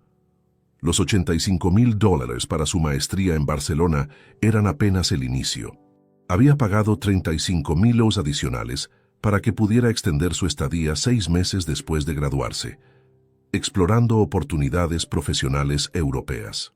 Había financiado su automóvil de lujo cuando regresó, su apartamento en el distrito más exclusivo de la ciudad, incluso las vacaciones anuales a destinos exóticos que compartía en redes sociales. Durante 20 años había dicho sí a cada solicitud financiera, sin importar el costo personal. Cuando Isabela quería algo, yo encontraba la manera de proporcionárselo, incluso si significaba trabajar horas extra o posponer mis propios gastos básicos. Ahora, mientras organizaba los documentos finales de mi contraofensiva, calculé que había invertido más de $750,000 en la educación, comodidades y caprichos de Isabela durante su vida adulta. $750,000 que había entregado gustosamente, movido por un amor paternal que ella había decidido explotar para mi destrucción. El domingo por la tarde, Ricardo llegó para lo que describió como nuestra última charla seria antes de que todo cambie. Su elección de palabras fue proféticamente correcta, aunque no de la manera que él anticipaba. «Papá, he estado pensando mucho sobre tu futuro», comenzó con esa voz pseudo preocupada que había perfeccionado. «Creo que ha llegado el momento de tomar decisiones difíciles pero necesarias sobre tu cuidado». Me senté en mi sillón favorito, fingiendo la fragilidad que él esperaba ver, mientras secretamente activaba 3 grabadoras diferentes, estratégicamente posicionadas alrededor de la habitación. Esta conversación sería preservada con calidad profesional para los procedimientos judiciales que él no sabía que se aproximaban. «Durante los últimos meses, tu confusión ha empeorado significativamente», mintió con una sinceridad ensayada. «Olvidas conversaciones que tuvimos hace días. Te confundes sobre fechas importantes. Incluso has tenido problemas manejando conceptos financieros que antes entendías perfectamente». Cada síntoma que describía era una mentira fabricada, pero redactada con la precisión de alguien que había estudiado cuidadosamente los criterios médicos para demencia senil. Su actuación era tan convincente que por un momento casi dudé de mi propia cordura. «El doctor Hernández confirmó nuestras preocupaciones durante tu evaluación de la semana pasada», continuó, refiriéndose a una evaluación que jamás había ocurrido. «Dice que tu deterioro cognitivo está progresando más rápidamente de lo esperado. ¿Qué recomienda el doctor?», pregunté con la voz temblorosa de un anciano genuinamente preocupado por su salud mental. «Cuidado especializado inmediato», respondió Ricardo entregándome un folleto elegante del asilo que había preseleccionado. He visitado este lugar personalmente, papá. Es hermoso, profesional, y está específicamente diseñado para personas en tu condición. Revisé el folleto cuidadosamente, fingiendo considerar seriamente la opción de encarcelarme voluntariamente. Las fotografías mostraban instalaciones lujosas, jardines paisajísticos y habitaciones privadas que parecían suites de hotel. Lo que no mostraban eran las puertas con cerradura, las ventanas selladas y los protocolos de sedación para pacientes agitados. ¿Cuándo tendría que mudarme?, pregunté, permitiendo que mi voz se quebrara ligeramente. Inmediatamente después de la boda de Isabela, respondió con una velocidad que revelaba cuánto tiempo había estado esperando esta pregunta. No queremos arruinar su día especial con transiciones difíciles. Por supuesto, querían usar la boda como cobertura emocional para mi desaparición. Mientras los invitados celebraban el matrimonio de Isabela, yo sería transportado silenciosamente a mi prisión permanente. Durante las siguientes 2 horas, Ricardo detalló meticulosamente el proceso de transición suave que había planificado, cómo empaquetarían mis pertenencias esenciales mientras yo estaba descansando después de la celebración, cómo transferirían mis responsabilidades financieras a su control temporal para evitar interrupciones, incluso cómo explicarían mi ausencia a amigos y socios empresariales como una decisión médica necesaria. Cada detalle revelaba meses de planificación obsesiva. Habían anticipado cada aspecto de mi resistencia potencial y desarrollado estrategias para neutralizarla. Su plan era tan comprensivo que habría sido brillante si no hubiera estado dirigido contra su propio padre. Esa noche, después de que Ricardo se fue, pasé 4 horas organizando las evidencias finales de mi contraofensiva. Tenía grabaciones de audio que documentaban confesiones explícitas de fraude médico, conspiración familiar y planificación de secuestro legal. Tenía fotografías de documentos falsificados, transferencias bancarias no autorizadas y contratos de venta de activos preparados sin mi conocimiento. Pero lo más devastador de todo, tenía evidencia irrefutable de que habían weaponizado décadas de amor paternal genuino como herramientas para mi destrucción. Cada regalo que había dado, cada sacrificio que había hecho, cada muestra de generosidad desinteresada, todo había sido catalogado y utilizado para construir la narrativa de mi supuesta vulnerabilidad senil. El lunes por la mañana, mientras me preparaba para la cita fraudulenta con el doctor Hernández, sonreí con una satisfacción feroz. Durante meses, ellos habían estado jugando ajedrez creyendo que yo estaba jugando damas. Habían calculado cada movimiento de su estrategia mientras subestimaban completamente mi capacidad de contraataque. En menos de 24 horas, durante la boda que Isabela había planeado como celebración de su futuro próspero, financiado por mi despojo, ejecutaría la revelación más devastadora y humillante que esta familia jamás había presenciado. Habían olvidado que no se construye un imperio de $900,000 siendo ingenuo o sentimental. Habían confundido mi amor paternal con debilidad senil, y estaban a punto de aprender la lección más brutal de sus vidas sobre la diferencia entre generosidad y estupidez. La guerra terminaría mañana, y mi victoria sería absoluta. La mañana del lunes amaneció con una ironía cruel. Era el último día que Ricardo e Isabela creerían que tenían control total sobre mi destino. Mientras me vestía para la cita fraudulenta con el doctor Hernández, cada prenda de ropa que me ponía se sentía como armadura de guerra. Hoy sería el día que finalizaría mi preparación para la batalla más importante de mi vida. El consultorio del doctor Hernández olía a desinfectante y traición. Durante 20 minutos lo observé actuar el papel del médico preocupado, mientras realizaba exámenes completamente innecesarios, fabricando síntomas que yo no tenía y documentando comportamientos que jamás había exhibido. Señor Mendoza, me temo que sus síntomas han progresado considerablemente desde nuestra última consulta, mintió mientras garabateaba notas en un expediente que contenía evaluaciones de citas que nunca habían ocurrido. Su desorientación temporal se ha intensificado y he observado signos preocupantes de agitación paranoica. Agitación paranoica. Habían añadido un diagnóstico psiquiátrico a mi supuesta demencia para justificar sedación forzosa si intentaba resistir mi encarcelamiento. La sofisticación médica de su conspiración era verdaderamente impresionante en su maldad pura. «Doctor», pregunté con la voz temblorosa de un anciano genuinamente asustado, «¿qué significa esto para mi independencia?» Sus ojos brillaron con una satisfacción apenas contenida mientras pronunciaba las palabras que Ricardo había pagado $75,000 para escuchar. «Me temo que ya no es seguro para usted vivir solo, señor Mendoza. Recomiendo cuidado especializado inmediato en un ambiente controlado». Firmó los documentos de incapacidad mental con una flourish teatral, sellando oficialmente mi supuesta incompetencia. Pero mientras lo hacía, yo activé discretamente la grabadora de audio de alta definición que llevaba oculta en mi chaqueta. Cada palabra de su diagnóstico fraudulento quedaría preservada para los fiscales federales que ya habían comenzado a investigar sus prácticas médicas corruptas. Durante el viaje de regreso a casa, llamé a mi investigador privado para confirmar que todos los elementos finales de mi contraofensiva estaban en posición.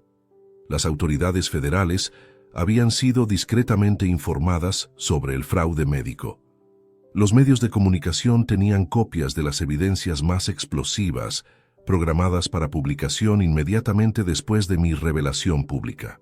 Incluso había contactado a varios de los invitados más prominentes de la boda para asegurar que la audiencia fuera lo más devastadoramente amplia posible. Esa tarde, Isabela llegó radiante con emoción prematrimonial, llevando el vestido de novia para una sesión de fotografías familiares íntimas que quería realizar antes de la ceremonia del día siguiente. Su belleza era indiscutible, su alegría parecía genuina, su amor aparente por mí se sentía auténtico, todo lo cual hacía su traición aún más psicológicamente devastadora. «Abuelo, quería tener algunas fotografías especiales contigo antes de la boda», dijo mientras organizaba el equipo fotográfico profesional que había traído. «Estas imágenes representarán el amor que hemos compartido durante toda mi vida». Me senté en mi sillón favorito, fingiendo la emoción paternal que ella esperaba, mientras secretamente documentaba cada momento de esta sesión fotográfica final. Estas serían las últimas imágenes de nuestra relación antes de que descubriera quién era yo realmente cuando me subestimaban. También, continuó con esa dulzura venenosa que había perfeccionado, traje los documentos finales que necesitamos firmar antes de mañana. Solo formalidades legales para asegurar que todo esté perfectamente organizado para mi nueva vida de casada. Los documentos eran los más audaces hasta ahora. Transferencia completa de mi empresa a un fideicomiso controlado por ella. Poder total sobre todas mis cuentas bancarias.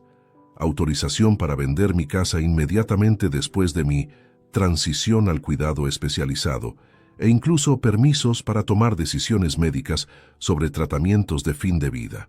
«Isabela», dije mientras revisaba cuidadosamente cada página, «estos documentos son muy extensos. ¿Estás segura de que necesitamos firmar todo esto antes de tu boda?» «Absolutamente, abuelo», respondió sin el menor titubeo en su voz.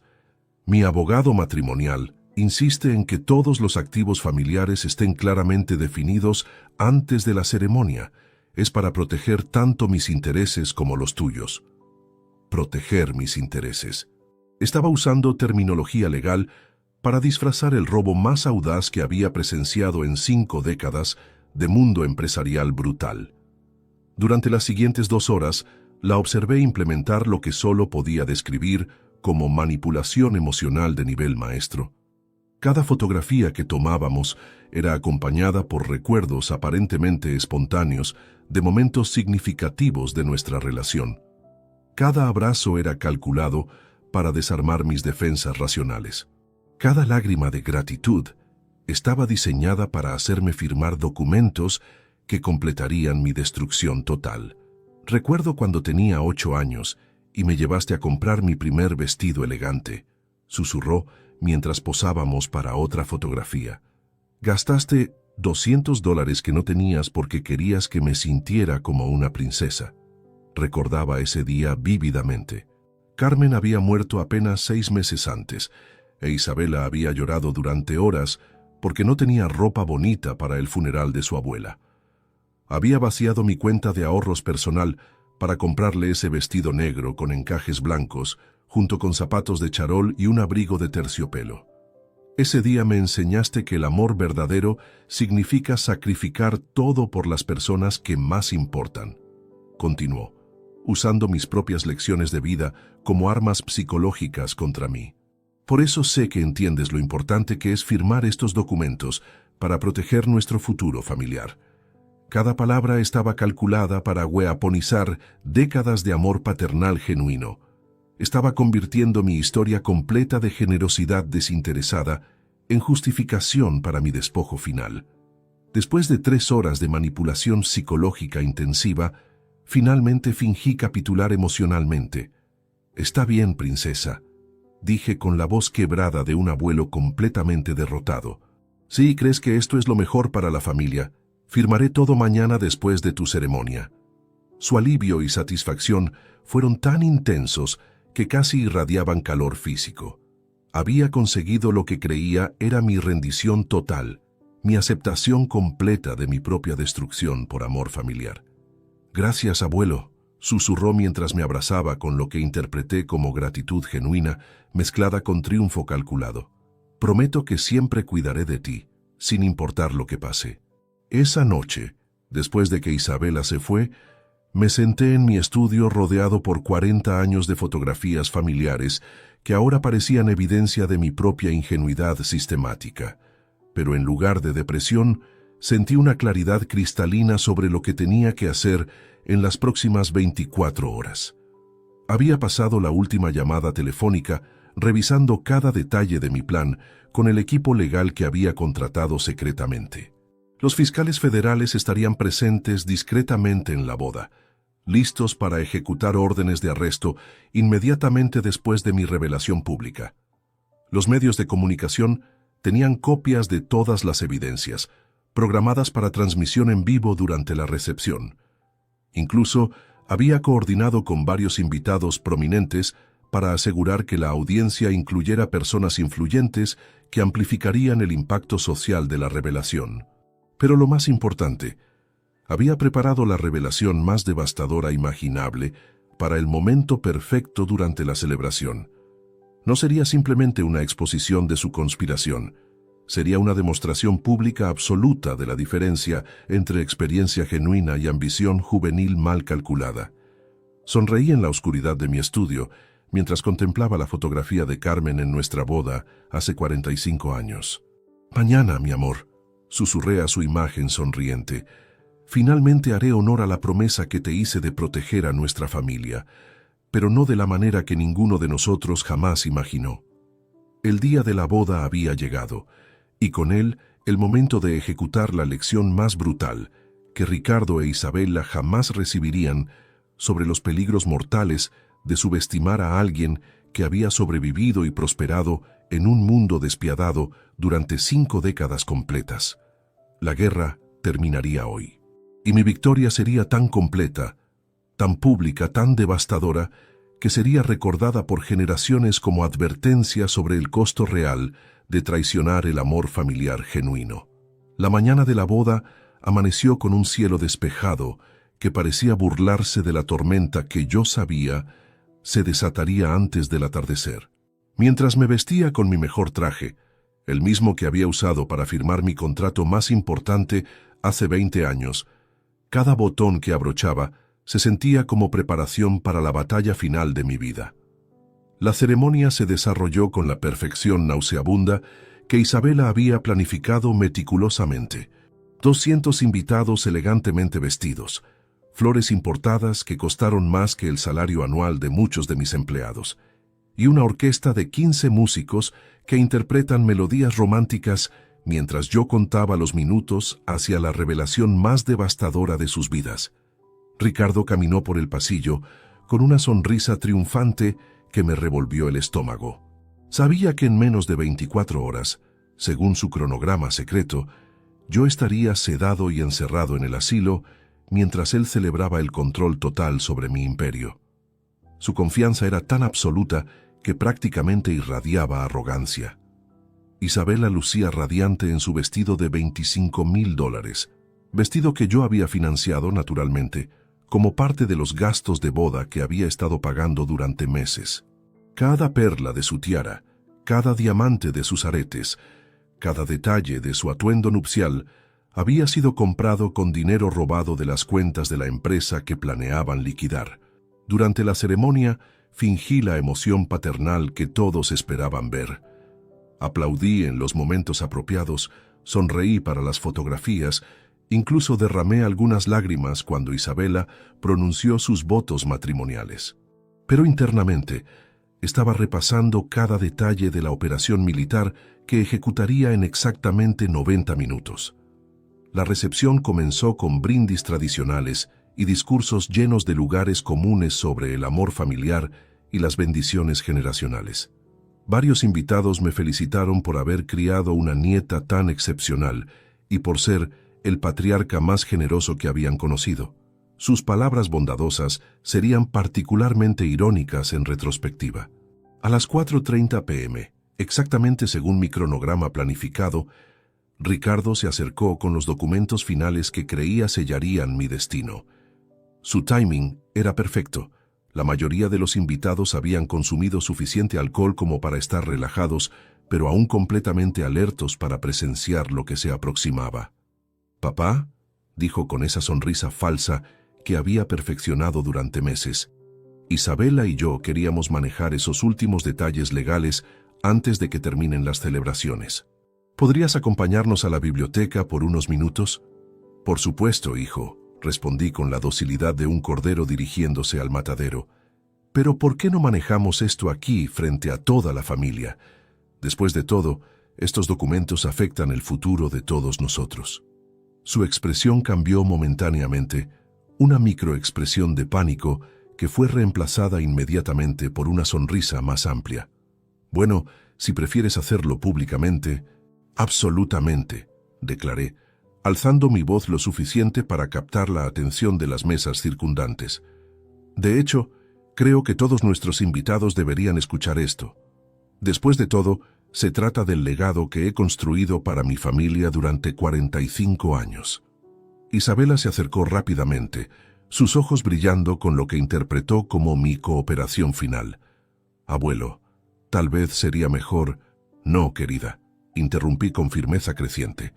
Ha llegado el momento de que todos sepan exactamente qué tipo de legado he construido y qué tipo de familia he criado. Un silencio gradual se extendió por el salón cuando los invitados comenzaron a percibir que algo significativo estaba ocurriendo. Las conversaciones se detuvieron, las copas de champán se posaron sobre las mesas y todos los ojos se dirigieron hacia nosotros tres, parados en el centro del salón como actores en el escenario final de una tragedia griega. Ricardo, comencé con una voz que ganaba poder con cada palabra. Durante los últimos 6 meses, he estado observando con fascinación científica mientras tú e Isabela ejecutaban el plan más sofisticado de robo familiar que he presenciado en mi vida. Su rostro palideció instantáneamente, pero logró mantener una sonrisa nerviosa. Papá, no sé de qué estás hablando. ¿No? Pregunté, sacando lentamente una carpeta de documentos de mi chaqueta. ¿No sabes sobre los $47,000 que has estado robando gradualmente de las cuentas de la empresa durante los últimos 8 meses? Un murmullo de shock se extendió por el salón. Isabela trató de intervenir. Abuelo, estás confundido. ¿Confundido? Reí con una frialdad que hizo que varios invitados retrocedieran instintivamente. Como cuando Isabela cambió deliberadamente las fechas de mis citas médicas para crear evidencia falsa de mi supuesta demencia. O cuando tú, Ricardo, pagaste $75,000 al doctor Hernández para que falsificara reportes médicos sobre mi incapacidad mental. El silencio en el salón se volvió sepulcral. Pude ver las expresiones de los invitados transformándose de confusión a horror mientras comenzaban a comprender la magnitud de lo que estaba revelando. Durante 6 meses, continué, mi voz ahora proyectándose claramente por todo el salón. He documentado meticulosamente cada aspecto de su conspiración para robarme mi empresa de $900,000, vender mi casa y encerrarme en un asilo mientras ustedes celebraban con el dinero que robaron de mi vida entera. Ricardo finalmente explotó. «¡Estás loco, viejo! Todo lo que hicimos fue por tu propio bien». El insulto fue la gota que colmó el vaso. Me lancé hacia adelante y lo abofeteé con una fuerza que no sabía que aún poseía. «No me llames loco, parásito ingrato». Él perdió completamente el control, empujándome violentamente hacia atrás mientras gritaba: «Firma esos malditos documentos ahora mismo, o te haré internar por la fuerza». Gritos de horror llenaron el salón cuando varios invitados presenciaron a un hombre de 45 años atacando físicamente a su padre de 68 años en plena boda de su hija. Teléfonos celulares aparecieron instantáneamente, grabando cada segundo de su colapso público. Pero entonces Isabela hizo algo que ni yo había anticipado. Con lágrimas corriendo por su rostro, gritó con una desesperación que silenciaría el salón entero: «¡Basta! No puedo seguir con esta mentira». Se dirigió al centro del salón, su vestido de novia manchado por las lágrimas, y declaró con una voz que tembló pero nunca se quebró: «Abuelo tiene razón sobre todo, pero hay algo que él no sabe, algo que nadie sabe». Miró directamente a Ricardo con una furia que nunca había visto en sus ojos. «Papá, cuéntales a todos por qué realmente necesitabas el dinero del abuelo. Cuéntales sobre los $340,000 que robaste de la empresa durante los últimos 3 años. Cuéntales sobre tus deudas de juego. Cuéntales sobre los prestamistas que amenazaron con matarte si no pagabas antes de fin de año». El salón explotó en caos total. Ricardo se tambaleó como si hubiera recibido un golpe físico, mientras Isabela continuó su confesión devastadora. Él me chantajeó para participar en este plan. Me dijo que si no lo ayudaba a conseguir el dinero del abuelo, perdería la casa familiar, la empresa, todo. Me amenazó con arruinar mi boda, mi futuro, mi vida entera. Se dirigió hacia mí con los brazos extendidos. «Abuelo, perdóname. He estado documentando todo para protegerte, no para destruirte. Tengo grabaciones de cada amenaza que papá me hizo, evidencia de cada dólar que robó, pruebas de su adicción al juego que ha estado ocultando durante años».